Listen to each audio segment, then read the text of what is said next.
patient's side of the story. Hello and welcome to this podcast. As part of a project called Art in Saclay, Servier group teams in collaboration with patients and artists offering an innovative and inspiring exhibition at the Paris Saclay Research and Development Institute. The exhibition features works of art by 3 artists inspired by the powerful testimonials of patients that they have met. These discussions, words and confessions served as inspiration. While it all began with these meetings, we wanted to offer you additional interviews with these artists and some of the patients to understand this rather unprecedented creative process and to see how such a project, also intended to inspire the Servier Group's employees and researchers, had been experienced by all those involved.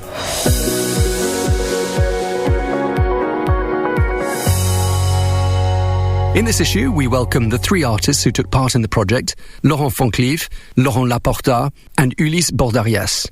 Hello to all 3 of you. Bonjour. Hello. Bonjour, messieurs. Hello. Bonjour. Good morning. Could you briefly introduce yourselves and tell us a bit about your background? Let's start with you, Laurent Fontelive. Donc, Laurent Fontelive, on m'appelle aussi Fontelive. Sure, I'm Laurent Fontelive, also known as Fontelive. I'm a painter. My family has a strong artistic background. My mother was a brilliant watercolorist, and my father was an excellent craftsman.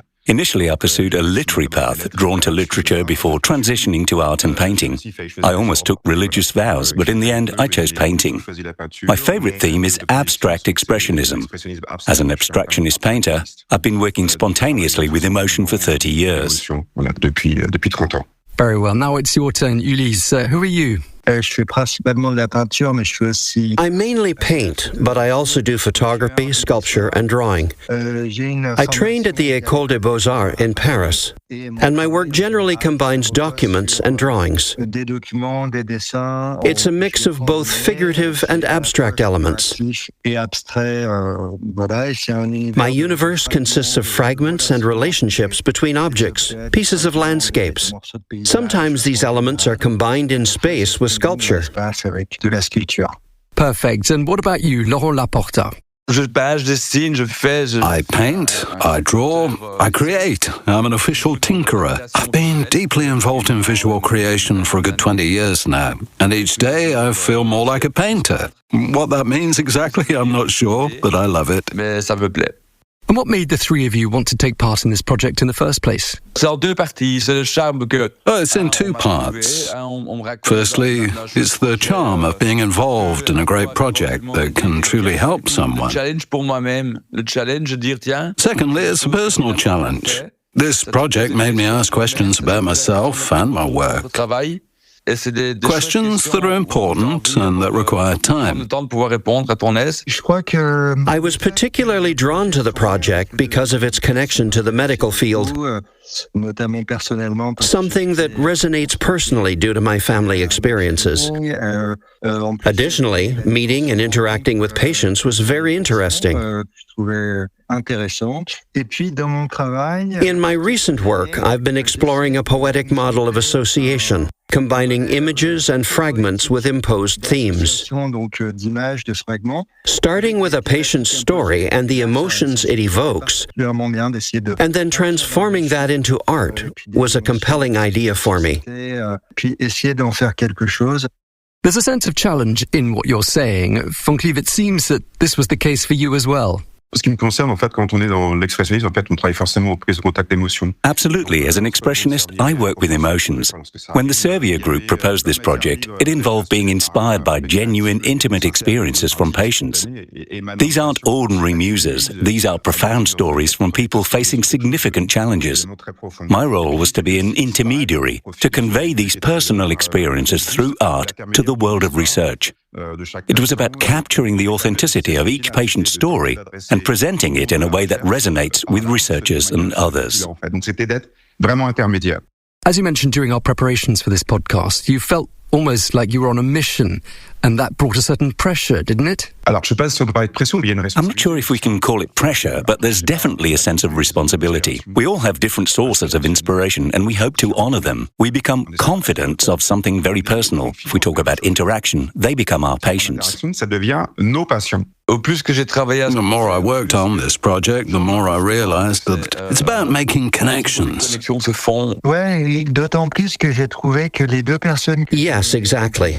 I found that the two people I met, Stephen and Oriana, were very generous and committed. C'est vrai qu'on sent qu'on nous donne quelque chose qui est précieux. They gave us something precious, and we wanted to invest ourselves fully to match what we received from them. De ce qu'on a reçu. And that sentiment reflects back on you, as Laurent was mentioning. Is that right? Ouais, je pense que. Yes, absolutely. There's a mysterious dynamic of identification that varies for each individual.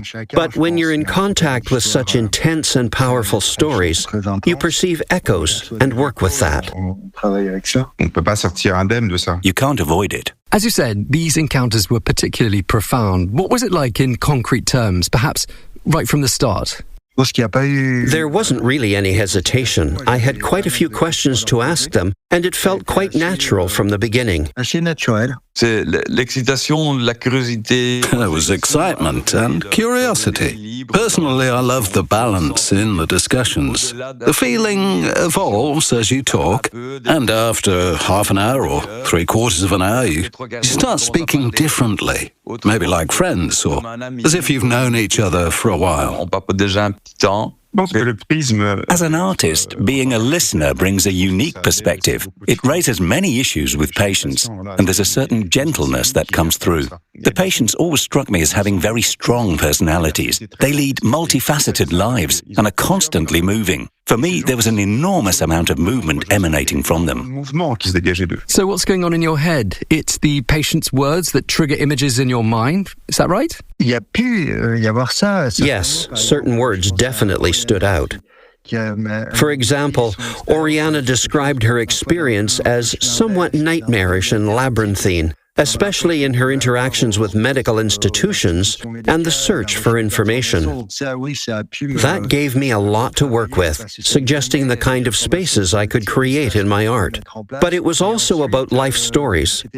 Stephen, for instance, the radiologist or rhythmologist, often mentioned the medical equipment and landscapes he encountered. Each time I would go online to see what those places looked like and draw inspiration from there. Sometimes emotions can be triggered by a simple word from the past. I started by drawing and writing things that resonated with people, and then I began to hide those things. When you're ill, you start to get upset and create things that are unclear, making a mess and then trying to rebuild something concrete with hope. For Janet, the discussions were quite clear about where to go with the dynamics of the painting and the colours. But for Math, I had to do a lot more searching, making the painting process much more of an exploration. I began with a blank page. There was Catherine, Max and Vel, all with strong physical identities. They provided me with structures to work from. I always work with music, wearing headphones and listening to my playlist. This time, I asked for a few tracks from the patients. I mixed their playlists with mine, and at times it felt like they were in the room with me. Catherine talked about a variety of bands, and I mixed those with my music. Max, who was ill as a child, talked about the music his parents played for him, like Il est libre, Max by Hervé Christiani. I imagined Max's sense of freedom, even though he was in his hospital room. Vel had a very celestial, aerial, vertical presence. Shapes came to me as I listened to their stories, and I immediately had a vision. As all three of you mentioned, it took shape gradually and became concrete after these meetings, which also took some time. Ulysse, you mentioned needing time to settle down and do some research. Did any of you have preconceived ideas going into this project? Indirectly, yes. I probably had predefined ideas, but did I use them? No. It's very rewarding to let go of those predefined ideas and embrace the adventure in one way or another. Moi, j'avais pas d'a priori, par contre. I didn't have any preconceived ideas. However, I realized that you need to interact and be porous, really open to raw emotion. Pour le coup, qui est vraiment brut, hein. Je rejoins assez Laurent. I agree with Laurent. C'était aussi de me dire, My preconceived idea was wondering if 1 hour of conversation would be enough. suffisant. It turned out to be just over an hour, and it was very intense. I had done a lot of preparatory work beforehand. En amont. Finalement, j'ai dû In the end, I had to start from scratch a bit and add a lot of extra elements, but it wasn't useless. It was like a reboot. Une sorte de redémarrage. And what about your works? How would you describe them to us? Moi, il y a 3 œuvres, 3 patients. I have 3 works inspired by 3 patients. To sum up, the first painting is inspired by Catherine. It speaks of strength and transformation, which is Catherine's essence. D'emblée, ce qui se dégage d'elle. Le tableau que Max m'a inspiré. The painting inspired by Max is a tidal wave of colour, representing the tidal wave of clowns that visited his room daily when he was a child, bringing colour to a white room. Un raz-de-marée de couleurs dans une chambre blanche, en fait. Voyez. The painting inspired by Vel is celestial from the outset, with a verticality like a starry sky. So Catherine is about transformation and strength, Max is a tidal wave of colours, and Vel is a starry sky. C'est un ciel étoilé. Very good. Ulysse, how about you? Pour Steven, je crois que l'espace général dans lequel on est, c'est... For Stephen, the general space is inspired by a photo of the Connemara region in Scotland, a place he loves. J'aimais bien. Et dans cette région, il y a des draps suspendus. In this space, there are hanging sheets where different scenes unfold. One shows the body of a person being examined with hands around it and various measuring devices, symbolizing heart rate and other elements, with the presence of the sky above. Et puis ces draps qui sont suspendus. Et dans le tableau qui se rapporte au récit d'Oriana... The sheets relate to Oriana's story as well. There's a female body depicted, and the sheets are tangled, caught in the wind, with surgeons' hands working on them, creating an imaginary medical space. Un espace imaginaire voilà, lié à la chirurgie, au domaine médical.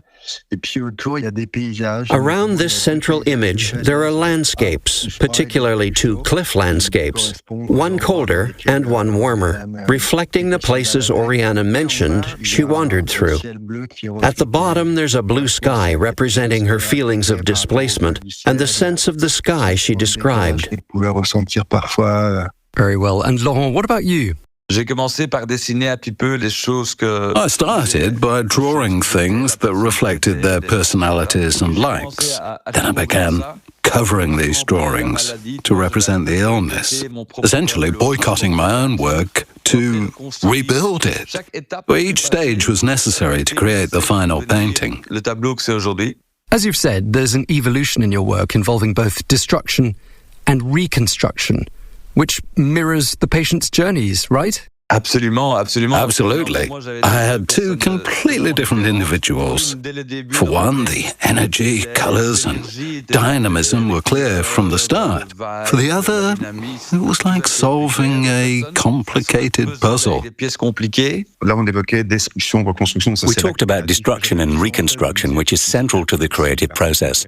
I always aim to leave a positive imprint despite dealing with dramatic subjects. Patients and their families' lives are often turned upside down, and we mustn't forget their experiences. At the same time, we aim to inspire research. So I focused on creating a strong positive imprint, sublimating the stories to move towards the light. D'aller vers la lumière. Beyond the artistic encounters, what touched you on a human level during these meetings and throughout the creative process?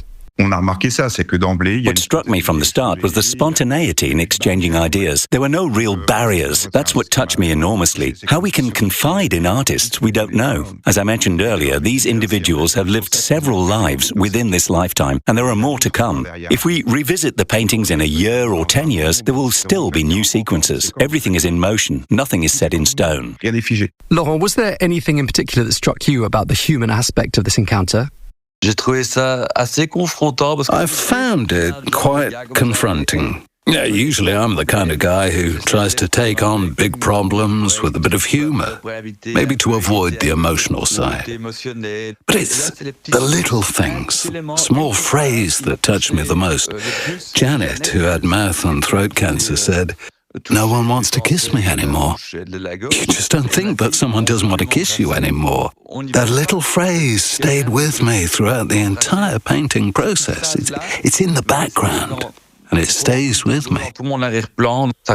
Ouais, c'est vrai que je suis tout à fait d'accord. C'est aussi que... Yes, I totally agree. In everyday life, we often don't have access to the stories of people who are suddenly struck by illness. Par une maladie. Et là, le fait de se plonger dans cette histoire... By immersing ourselves in their stories, we can understand the very concrete difficulties they face in social relations and the basic things of everyday life. It's very moving. La vie de tous les jours, c'est très émouvant. C'est très juste parce que une anecdote en fait. That's a good point because Catherine had been diagnosed with breast cancer and I thought this painting would be the least problematic. I had to do 3. I wondered why is this painting, which seems so simple, causing so many problems? Then I remembered that both my mother and my aunt had breast cancer. That's how porous the process is. There's an activation and deactivation aspect. If there were to be a next edition of this work, it would involve understanding when to activate and when to deactivate. You have to exist within yourself and at the same time be at the service of others. But it's very, very complicated to establish these barriers. Well, I can't think of a better conclusion than those last words. A big thank you to all 3 of you, Laurent Fontelive, Ulysse Bordarias and Laurent Laporta. Thank you so much for agreeing to take part in this podcast. Merci. Thank you. Thank you. Thank you. And here we are at the end of this conversation and this podcast. Thank you for listening. Please feel free to share and comment. And don't miss our other episodes devoted to this Art in Saclay project. Patient's side of the story.